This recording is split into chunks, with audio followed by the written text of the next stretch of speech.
लंका, तो रावण को समझाने की कोशिश की, लेकिन रावण समझा नहीं। और वो तो पता नहीं क्या बक रहा था। अच्छा तो तुम चले आते वापस। कहे महाराज मेरा मूड भी गर्म हो गया था थोड़ा। अच्छा कैसे? मैंने कहा कि तू कितना बड़ा बलवान है। जो मेरे स्वामी हैं, जिनका मैं सेवक हूं, उनके बल की बात छोड़। तू अपने को कितना बड़ा बलवान मानता है? अगर तेरे जीवन में बल है, तेरे राक्षसों में बल है, तो मैं ये पैर रोप रहा हूं लंका में, कोई माई का लाल उठा के बतावे। भगवान ने कहा है तो तुमने पैर पृथ्वी पर रख दिया। कहा फिर क्या हुआ? कहे महाराज चैलेंज कर दिया, और एक भूल हो गई हो या जो भी दुस्साहस कहो महाराज, मैंने एक बात कह दी पैर रखते रख। क्या? जो मम चरण सके सठ टारी, और फिर राम सीता में हारी। भगवान राम बोले तूने मेरी पत्नी को दांव पर लगाया, अपनी पत्नी को क्यों नहीं लगाया दांव पर? मेरी को लगा दिया तूने। अरे तूने अपनी पत्नी को क्यों नहीं लगाया दांव पर? मेरी पत्नी को लगा दिया, सीता को। फिर राम सीता में हारी। कहे महाराज मेरी पत्नी में और मां सीता में अंतर है। क्या अंतर है? मां सीता का संबंध डायरेक्ट पृथ्वी से है। अंगद बोल रहा है मां सीता का संबंध किससे है? डायरेक्ट पृथ्वी से है, क्योंकि पृथ्वी ने ही उनको जन्म दिया है। पृथ्वी मां है, तो मुझे विश्वास था कि पृथ्वी मां अपनी बेटी की प्रतिष्ठा जरूर बचाएगी, और मेरा पैर पृथ्वी मां उठने ही नहीं देगी। और अगर मैं अपनी पत्नी को दांव पर लगाता तो वो तो चल ही जाती, सभी गड़बड़ हो जाता है ना। क्यों भाई? क्योंकि मेरी पत्नी का कोई क्या क्या व्यक्तित्व है, वो तो सामान्य नारी है। बोलो है कि नहीं? अंगद की पत्नी तो सामान्य नारी है, लेकिन सीता माँ तो जगतो धारणी मोक्षदायिनी भुवनेश्वरी आदि शक्ति परा अम्बा है, और डायरेक्ट पृथ्वी से संबंध है। इसलिए विश्वास के साथ में बोल पड़ा। भगवान ने कहा चलो कम से कम तुम्हें इतना तो मालूम है कि पृथ्वी से संबंध है सीता का, पृथ्वी माँ है। लेकिन एक बात बताओ फिर हुआ क्या? हुआ क्या? अंगद बोल। अंगद बोला महाराज फिर ये हुआ कि राक्षस सब आए और पैर को खूब हिलाया, लेकिन हिला ही नहीं, वो पृथ्वी वहां पकड़े थे। इसके बाद रावण आया। फिर क्या हुआ? बोले महाराज रावण आया तो पृथ्वी हिली। चलत दशानन डोलत धरनी। क्यों भाई? चलत दशानन डोलत धरनी, पृथ्वी हिली। भगवान बोले तो पैर हिला होगा? बोले वो तो हिलेगा ही हिलेगा, क्योंकि पृथ्वी हिलेगी तो पैर भी हिलेगा। फिर क्या हुआ? बोले मैं समझ गया। फिर क्या हुआ? बोले जैसे ही रावण आया मैंने पैर पीछे किया। तब तो अंगद फिर रावण ने ये कहा होगा क्यों तुम अपने को बलवान घोषित करता था, तुमने तो पैर हटा लिया। बोले नहीं महाराज। फिर सरस्वती जी ने बड़ी कृपा की। क्या? एकदम सरस्वती आगे आ गई, वो मेरी जिह्वा पे बैठ के बोलने लगी। सरस्वती क्या कहा? सरस्वती ने यही कहलवा दिया कि रावण मेरे पैर पकड़ने से तेरा कल्याण नहीं है, अगर पैर ही पकड़ना है तो मेरे राम जी के चरणों को पकड़ ले तो तेरा कल्याण हो जाएगा। मेरे पैर पकड़ने से तेरा कल्याण होने वाला नहीं है। भगवान ने कहा ओ अंगद तू बुद्धिमान तो है। कहे महाराज सरस्वती जी की कृपा, वो आ गई बैठ गई कहलवा दिया। ये सहयोग किसका है? सरस्वती जी का सहयोग। अच्छा फिर क्या हुआ? बोले जैसे ही रावण झुका उसके मुकुट गिर गए। भाई सिर गिर गए, संतुलन बिगड़ गया। कितने गिरे थे? कहा गिरे तो 10 थे, लेकिन हमने 4 ही उठाए। और बोले 6 कहाँ गए? बोले रावण इतना बेवकूफ था कि उसने तुरंत ही 6 पकड़े हाथ में और 6 सिरों में रख लिए और सिंहासन पर बैठ गया। भगवान बोले उसको सिंहासन पर नहीं बैठना चाहिए था, जब संतुलन बिगड़ा था तो सीधे जाना चाहिए था भवन में उसको। क्यों भाई? विश्राम कक्ष में जाना चाहिए। कहे महाराज वो तो सिंहासन पे 6 मुकुट रख के, क्योंकि 4 हमने पकड़े और सीधे आपके पास फेंक दिए, और 6 उसने उठाया और तुरंत जो है 6 मस्तक पर रख लिया और बैठ गया। तो अंगद फिर तूने रावण को ये कहा नहीं कि कैसा लग रहा है तू? क्यों? 6 सिरों पर 6 मुकुट और 4 सिर बिना मुकुट के। तो कैसा लग रहा है? अंगद जी बोले मैंने ये कहा कि इस समय आप शोभा नहीं दे रहे हैं। जब चार सिर बिना मुकुट के हैं और 6 सिर मुकुट पर हैं, तो आप 4 जब कंप्लीट और करा लें तब 10 लगा के बैठे। रावण बोला अंगद तू जानता नहीं है, बहुमत का जमाना है, हमारे साथ 6 तो हैं, 4 ही तो गए, 6 तो अभी भी हैं। इसलिए हम अपना बहुमत सिद्ध करना चाहते हैं। अंगद ने कहा महाराज ये मुकुट नहीं थे, फिर ये नीतियां थी। साम दाम अरुदंड विभेदा नृपुर बसत नाथ कबेदा। लेकिन धर्महीन प्रभु पद विमुख काल विवश 10 शीस। तहीं पर हरि गुण आयऊ सुनहु कौशलाधीश। तहीं पर हरि गुण आयऊ सुनहु कौशलाधीश।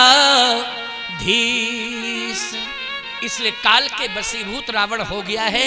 ये 4 नीतियां आपने दी थी वो आपके पास ही आ गई हैं। इसलिए धर्महीन, जब तक धर्मवान रहता है व्यक्ति, 4 नीतियां उसके पास रहती हैं, और धर्महीन हो जाता है तो वो 4 नीतियां पलायन कर जाती हैं। लेकिन दशरथ जी के जीवन में 4 नीतियां हैं। साम नीति का अर्थ है आए हुए व्यक्ति का सम्मान करना।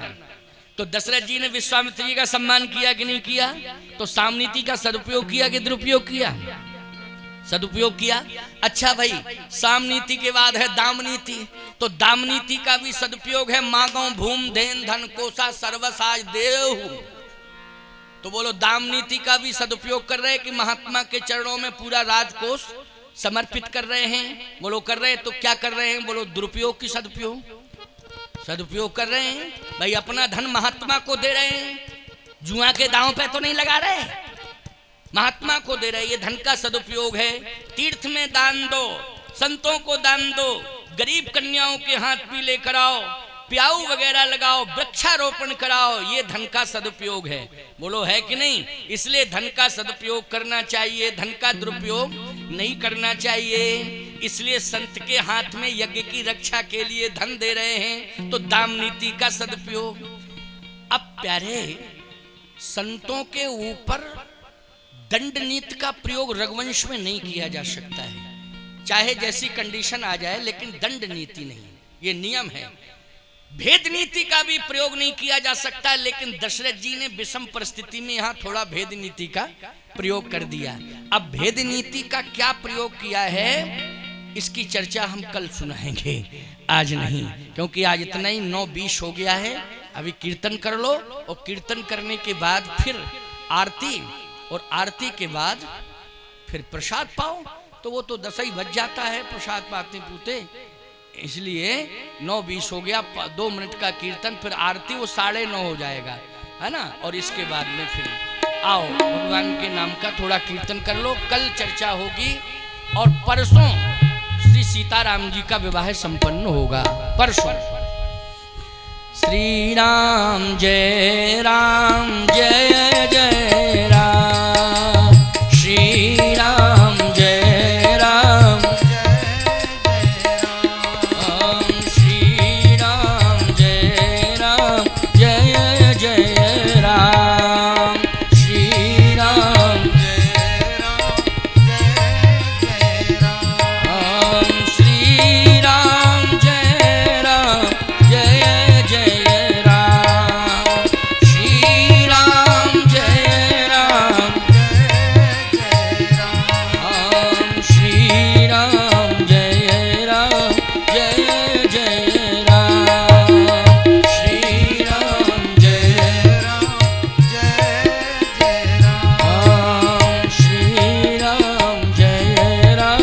जय जय राम, श्री राम जय राम, जय जय राम, श्री राम जय राम, जय जय राम, श्री राम जय राम, जय जय राम। बोलिए सच्चिदानंद भगवान की जय, श्री रामेश्वर नाथ भगवान की जय, श्री रामेश्वर धाम की जय। हर हर महादेव। आरती में सभी सम्मिलित हों।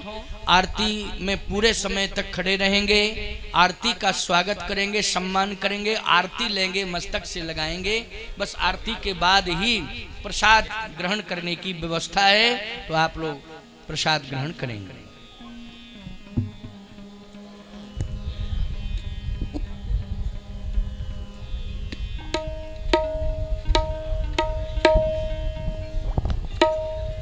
हरि ओम मा चंद्रमः मनसो जात चक्षुः सूर्यो अजायतो श्रोत्राद्वायुश्च प्राणश्च मुखार्दग्निरजायतो।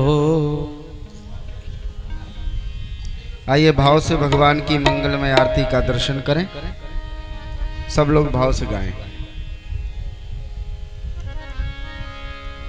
आरती अवध आरती अवध बिहारी की, लखन सिया जनक दुलारी की। आरती अवध बिहारी की, लखन सिया जनक दुलारी की।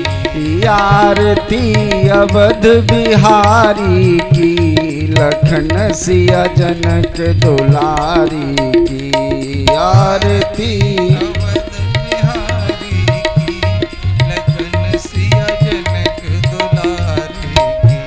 शीस पर क्रीट मुकुट सोहे, शीस पर चंद्रिका की छवि मन मोहे, चंद्रिका की छवि मन मोहे। लखन से बलिहारी की, लखन से बलिहारी की। लखन सिया जनक दुलारी की। आरती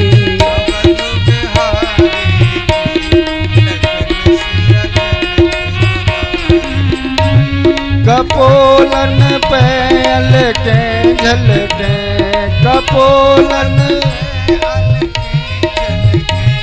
हसन पे बिजली सी चमके, हसन पे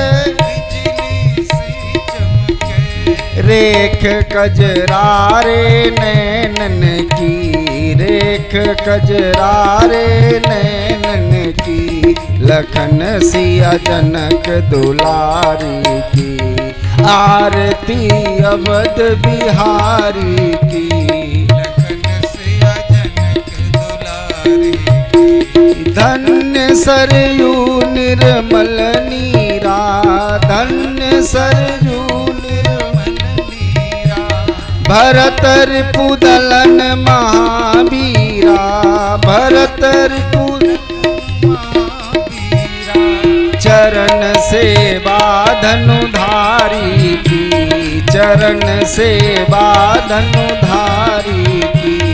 लखन सिया जनक दुलारी की। आरती अवध बिहारी की। जिए जुग श्यामलता जोड़ी, जिए जुग श्यामलता जोड़ी। भजो रे मन सब माया तोड़ी, भजो रे मन सब माया तोड़ी। दरस हित युगल बिहारी की, दरस हित युगल बिहारी की। लखन सिया जनक दुलारी की। आरती अवध बिहारी की, लखन सिया जनक दुलारी की। आरती अवध बिहारी की, लखन सिया जनक दुलारी की। कर्पूर गौरम करुणावतारम, संसार सारम भुजगेन्द्रहारम। सदा वसन्तं हृदयारविन्दे, भवं भवानी सहितं नमामि। त्वमेव माता च पिता त्वमेव, त्वमेव बन्धुश्च सखा त्वमेव। त्वमेव विद्या द्रविणं त्वमेव, त्वमेव सर्वं मम देव देव। आरती अवध बिहारी की, लखन सिया जनक दुलारी की। आरती अवध बिहारी की, लखन सिया जनक दुलारी की। हरि ओम महादेव शांतिरंतरिक्षगुं शांति पृथ्वी शांतिरापः शांतिरोकदयः शांति वनस्पतयः शांतिर्विश्वेदेवाः शांति ब्रह्म शांति सर्वगुं शांति शांतिरेव शांति सामः शांतिरेधे। जलेन शीतले करणं पुष्पै देवाभिवंदनम्। हरि ओम जगनेन जगमय जन्तदेवास्थानि धर्माणि प्रथमान्यासन्नाते हनाकं महिमानः सचन्द्रेऽत्र पूर्वे साध्याः सन्ति देवाः। हरि ओम एकदन्ताय विद्महे वक्रतुण्डाय धीमहि तन्नो दन्तिः प्रचोदयात्। हरि ओम कौसल्यानन्दनाय विद्महे दशरथपुत्राय धीमहि तन्नो रामः प्रचोदयात्। हरि ओम अंजनानंदनाय विद्महे वायुपुत्राय धीमहि तन्नो हनुमत प्रचोदयात्।